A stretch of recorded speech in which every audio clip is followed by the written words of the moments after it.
Hello friends, welcome to study with Harshit. Important question and answer series organisation behaviour part 6। Question number 6 हमारा explain the nature and process of perception. इसमें हमें बताना है nature और process क्या है perception का।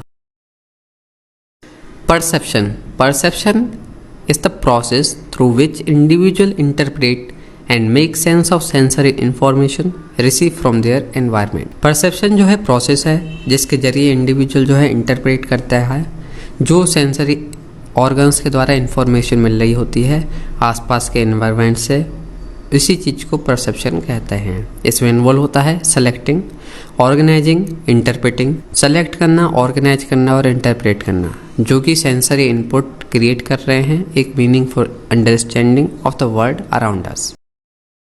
इसमें 3 स्टेप्स होते हैं। नंबर 1 होता है ऑर्गेनाइजेशन, इंटरप्रिटेशन और selection. They are further divided into 5 categories.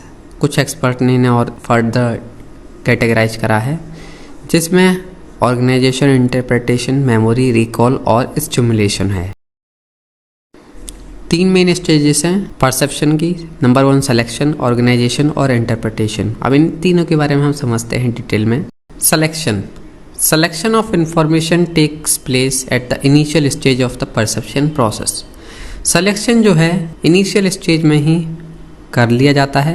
Selection use करता है 5 sensory organs का of the body and it is usually subjective to an individual। और ये subjective भी होता है to an individual।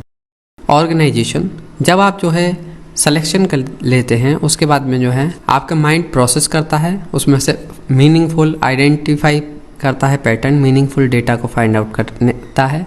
आपके जो है प्री एग्जिस्टिंग बिलीव्स और पास्ट में हुए आपके साथ वर्क, प्रेफरेंस, ये हेल्प करते हैं ऑर्गेनाइज करने में और प्रोसेस करने में इस डेटा को। Interpretation, the data interpretation which takes place subconsciously could take the longest. Interpretation जो है 3rd पॉइंट पे आती है हमारा। फाइनल फेस होता है, इसमें जो है इंटरप्रेट करा जाता है मटेरियल हैज बीन चूज और अरेंज्ड, जैसे कि that it make sense in relation to what you already know. Nature of perception क्या है? सब्जेक्टिव। परसेप्शन जो है इनहेरेंटली सब्जेक्टिव है as it is influenced by various factor, जैसे कि पास्ट के experience, culture background, personal believes और emotions. 2 individuals can perceive the same stimuli differently based on their unique perceptual filter. दो जनों के जो है सेम परसीव हो सकते हैं, सेम रिजल्ट हो सकता है, बट उनका जो है अलग अलग बेस होगा कि किस बेसिस पर उन्होंने ये बात कही या ये चीज मानी। Selective, we can not process all sensory information available to us at once. हमारे पास जो भी सभी इंफॉर्मेशन एक बार में प्रोसेस नहीं कर सकते। आपको जो है सेलेक्टिवली अटेंड करना होगा to certain stimuli while ignoring other. कुछ को सेलेक्ट करेंगे, कुछ को इग्नोर करेंगे based on their relevance and importance, उनकी इम्पोर्टेंस और रेलिवेंस के अकॉर्डिंग।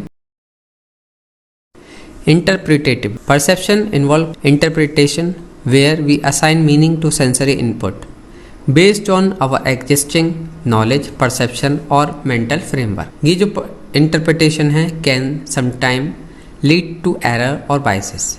कुछ टाइम जो है ये जो है लीड करती है एरर और बाइसेस। तो ये था नेचर ऑफ परसेप्शन। फ्रेंड्स, इस सीरीज में हमारी 16 वीडियोस है, एक बार आप सभी को जरूर देखें। और भी सभी सब्जेक्ट के इंपॉर्टेंट क्वेश्चन आंसर सीरीज हमारे यूट्यूब चैनल स्टडी विद हर्षित पर अवेलेबल है। और आप साथ ही साथ हमें फेसबुक पर भी, इंस्टाग्राम पर भी फॉलो कर सकते हैं। Thank you so much for watching this video.